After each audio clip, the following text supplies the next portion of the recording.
Hello guys, good morning. Nagluto din kong kalabasa guys. Ako ano siyang gataan. So butangan na nato sa gata. Gata siya na nakalagay sa pack. Kay wala man akong partner kabakal o gata nga inang tigaonon pa guys. So atong ulam karon ginataang kalabasa.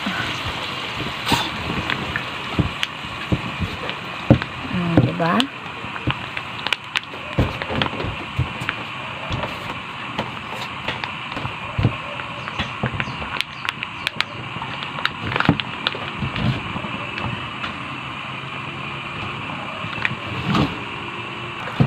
So ato siyang butangan og gamayng tubig guys kay para dili siya puro gata.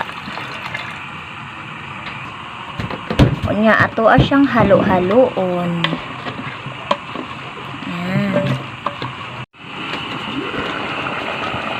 So ari na siya guys, luto na siya ang among ginataang kalabasa.